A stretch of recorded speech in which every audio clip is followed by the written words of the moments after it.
Hello everyone, my name is Joe. E3's just finished, so I thought I'd make a video about what happened at E3 and my thoughts on the upcoming console generation. So, first of all, we had Microsoft's press conference. Now, Microsoft so far have failed to impress most people. I was quite interested in the Xbox One before E3, just because I thought, although there are a lot of features on it that I won't use, and they clearly haven't aimed it at a core gamer like myself. Number one, if I want to play core games, I will play them on PC. And number two, it clearly shows that they're thinking about Xbox Live, they're thinking about their infrastructure, so things like that might be vastly improved to last generation, which was good on Microsoft's side, but it could definitely have been better. Now, they had that big press release, and that was very interesting. They were talking about the details of the Always Online, however vague a lot of it was. They were saying, "Oh, this is how we're going to deal with used games. This is how we're going to deal with Always Online," and that was very interesting as well.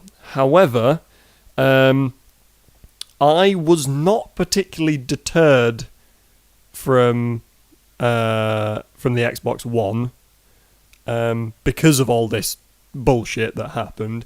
Simply because, number one, Always Online doesn't affect me very much because I've got a stable internet connection, and if anybody can deal with the traffic of a console or game launch on their servers, it's Microsoft. So I had faith with that. Number two, I don't buy used games. I play on PC primarily, so used games are not even a factor for me. I don't even think about selling games. And also, I just like the 360, and I did want to like the Xbox One, so I was looking at the positives mainly. So, E3 came around, and at E3, Microsoft came out on stage, and they were like, Xbox One! No way, Xbox 360. So they talked about the Xbox 360 for a bit, and that was fun. I really couldn't care less. They did have Dark Souls 2. So I know that Jay was very excited about that. Jay loves Dark Souls. And I was vaguely interested in Dark Souls 2. And, they opened it up with some really long trailer for the new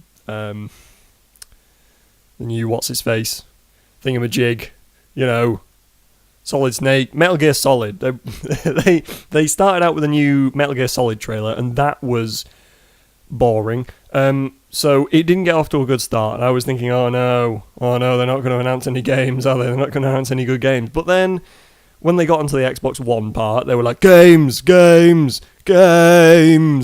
So that was interesting.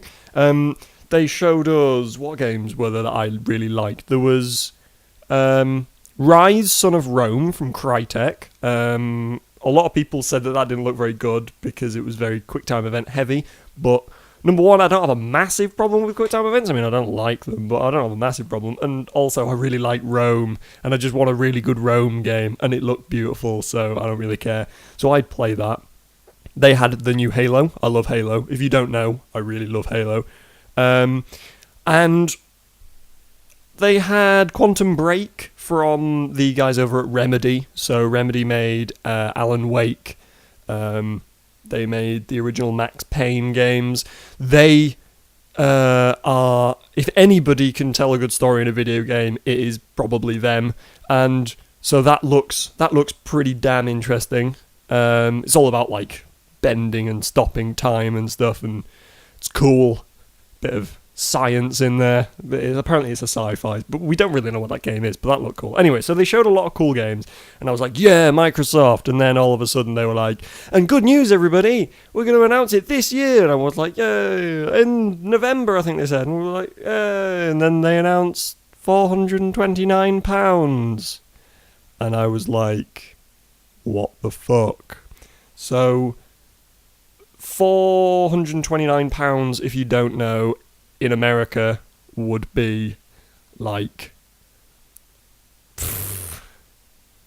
$600 nearly, going on towards $600. It's expensive in England, so that annoyed me. They also cancelled all the interviews which was interesting. So we didn't actually get anybody's opinion on it. We didn't hear what Microsoft had to say in terms of defending themselves, which again was interesting. So yeah, I was mixed after the press conference. Then we had Sony. Then we had EA and Ubisoft, and both of them showed awesome games. And I'm probably going to do a separate video or possibly a podcast on that. But then we had Sony's press conference. Now, Sony, they'd already showed a lot of games at their announcement, which meant that it was quite difficult for them to, one-up Microsoft in terms of the amount of games. Now, a lot of people said, they showed loads of cool games, but number one, I don't care about any of those games. It might just be me, but I really don't care about Final Fantasy. I really, really don't care about Kingdom Hearts. But, a lot of people seem to be very amused. But also, a lot of those games weren't even exclusives. The only interesting exclusive that they showed was that The Order, which was this weird sort of steampunk mixed with Van Helsing, mixed with, Templar Knights back in 1886 or something like that in London. That looked interesting. They didn't show any gameplay. I have no idea what that game is, but it looked interesting. The setting looked interesting, and the studio is apparently a good studio. I don't know what they made, but I heard that was a good studio, so can't really complain about that. Then they announced the price. So after they'd gone over all the bullshit about, PlayStation 4 is badass, and they were like, PlayStation 4 is going to release for, £350. So instantly, everyone's like, oh, that's a lot cheaper. We win. Sony wins, rather. But I wasn't necessarily that bothered about the price difference, because that's still quite expensive. 350 quid is quite a lot of money, or $400, or your regional equivalent, or in terms of Europe, your regional not equivalent under any circumstances, because I don't know if, for whatever reason, Sony and Microsoft don't understand that €400 or €500 is not the same as $400 or $500. It's not the same thing. It's a different currency. Anyway, so I was still not particularly impressed with the price. I mean, it was cheaper, so I was like, ooh, that's interesting. People will probably buy the PlayStation. Then they were like, actually, I might have said this before, but I don't know. They also announced, they were like, the PlayStation 4 will not block used games. And the audience went, woo, yeah, fucking woo. Then they were like, and PlayStation will not need an internet connection for you to play, and everyone's like, fucking woo, yeah, alright. And I'm not particularly bothered about those points. But so the internet was instantly persuaded by the PlayStation 4, which is alright. Entitled to their opinion. I wasn't necessarily. I was kind of on the fence. But then Sony had all their interviews, and they were talking about their philosophy in terms of games and things. So that was very interesting for me, because that's all I really want to do on my console. I just want to play games. So yeah, they were talking about how they really want to push core games, for one thing. They're concentrating on core gamers. And they were talking about their philosophy in terms of getting developers on board, etc., etc. And Microsoft hadn't had any interviews, which was interesting.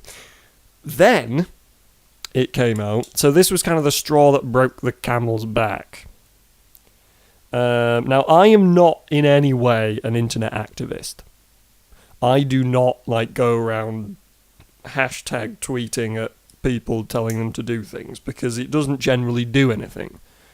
So when it comes to first world problems the Xbox 360, the Xbox One rather, is always online, I know that's not necessarily just a first world problem, but it is kind of a first world problem. Oh no, I can't play on my Xbox. How terrible.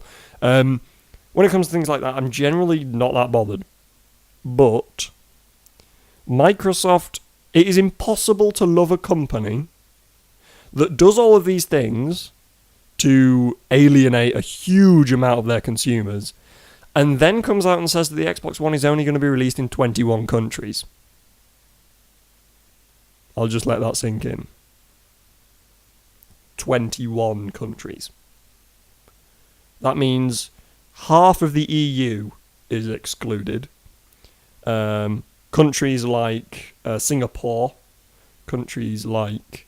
is it Taiwan where Computex happened this year? I don't think Taiwan is on that list. I mean, obviously, your countries like America and England are all included. China's not on there. China? What is it? A sixth of the world's population is in China? And they're not on that list?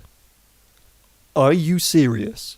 So even if it is just me refusing to buy a console from a company that is that dumb, even if it's just that and there's no, like, moral reasoning behind me not wanting to buy an Xbox, or any logical reason in terms of games and features and things, I just can't support it. I mean, I've been continually on this sort of decline in support for the Xbox One. I mean, it started out quite low, and then I got hyped up by all the games, and then I was just started thinking about it and started hearing more about the PS4 and the Xbox One, and it was just going down and down and down, and yeah.